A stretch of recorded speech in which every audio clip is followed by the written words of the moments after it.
Over 200 million Indonesians went to polling stations across the archipelago to cast their votes under the banner of 2024 simultaneous general elections on Wednesday. While the main element of the elections, the balloting, has passed, the nation is awaiting the results of the quinquennial political event that will determine the final set of elected individuals to fill in the posts at the executive and legislative branches of government for the next 5-year term.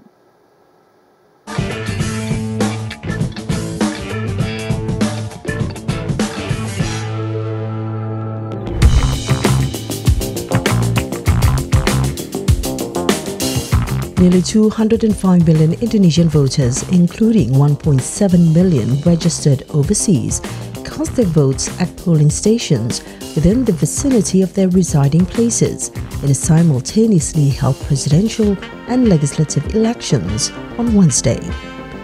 A total of 823,220 polling stations were provided, with 820,161 polling stations being established across the country's 38 provinces and 3,059 polling stations abroad for eligible Indonesians to channel their political aspiration to elect the state leadership duet of president and vice president, as well as their representatives at the House of Representatives or DPR, the Provincial Legislative Council or DPRD Provinsi, the Regency City Legislative Council or DPRD Kabupaten Kota, and the Regional Representative Council or DPD. The 2024 general elections, which saw the first ever simultaneous elections in Indonesia involving nearly 3/4 of the country's population, is considerably the world's biggest, most complex single-day elections. Still, all eyes have been on the presidency, apparently because the incumbent Joko Widodo does not contest the quinquennial election, as he is constitutionally barred from joining the race after serving the presidential post for 2 terms.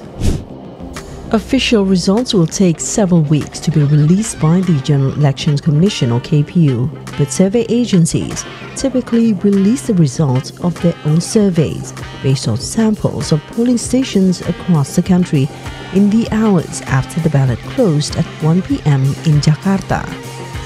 These quick counts, which have been put in practice since 2004, have proven reliable in the previous 4 elections.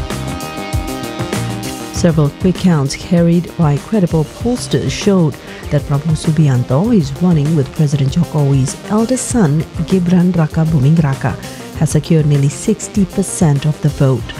Some analysts suggest that Prabowo's lead is too big to challenge. His 2 rivals, Anies Baswedan, who has positioned himself as a voice of change, and Ganjar Pranowo, the candidate fielded by Jokowi's Indonesian Democratic Party of Struggle or PDIP, trailed on 2nd and 3rd places, with 22 to 26% and 16 to 18% of the vote respectively based on the different quick count results.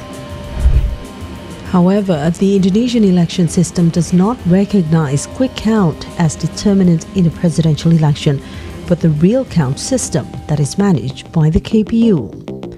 The general elections law states that a presidential and vice presidential candidate pair needs more than 50% of the national vote and at least 20% of ballots in more than half of the country's provinces to win a simple majority.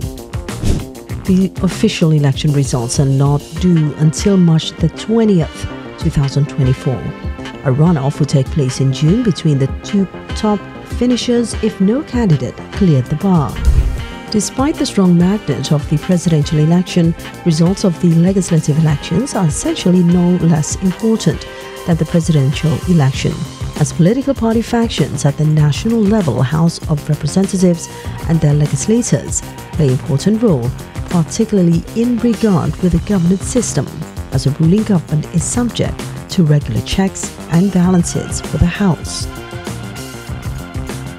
The presence of solid opposition force is essential in a strong ruling government. In Indonesia's government system, the role of an opposition is played by the legislature, namely the House of Representatives, which scrutinizes the work of the government, by investigating bills in whole House debates and hearings of House committees, reviewing government decisions and policies, and participating in House's estimates hearings to investigate government expenditure. Quick counts released by a number of pollsters show that as of Wednesday evening, the PDIP led the race for seats in the House of Representatives with 17 to 18% of the vote. The Wednesday quick counts also indicated that the Golkar party stood neck and neck with the Gerindra party with 13 to 40% of the vote. The preliminary standings are similar to the official results of 2019 legislative elections, where Gerindra won 12.57% of the vote, while Golkar landed in third place with 12.51%. Gerindra and Golkar are both part of a 10-party electoral coalition that supported the presidential bid of Prabowo and Gibran. Two of the other parties backing Prabowo are the Democratic Party and the National Mandate Party, which placed 7th and 8th respectively in the two quick counts on Wednesday. They appeared to have won 6 to 7% of the vote, close to their 2019 results. The Islam-based National Awakening Party, which championed candidate Anies Baswedan in the presidential race, ranked 4th in the preliminary vote sampling results, securing 10 to 11% of the vote, surpassing the party's 2019 result of 9.6%. The Nasdem Party and the Islam-based Prosperous Justice Party, or PKS, both of which also supported Anies, trailed behind the PKB with around 9% of the vote. The future of the United Development Party, or PPP, another Islam-based party in the House, seemed shaky after the quick count suggested it had won about 3.6% of the vote. The PPP supported PDIP candidate Ganjar Pranowo in the presidential race. A political must win at least 4% of the national vote to be awarded seats in the House. Again, the quick count figures could still change, and the official results of the legislative elections will only be announced by the KPU on March the 20th. So far, the KPU has been updating real count tally of the general elections, garnering vote count from all of the country's 38 provinces on daily basis. We just need to wait for the results that will be used as legitimate foundation of the new government.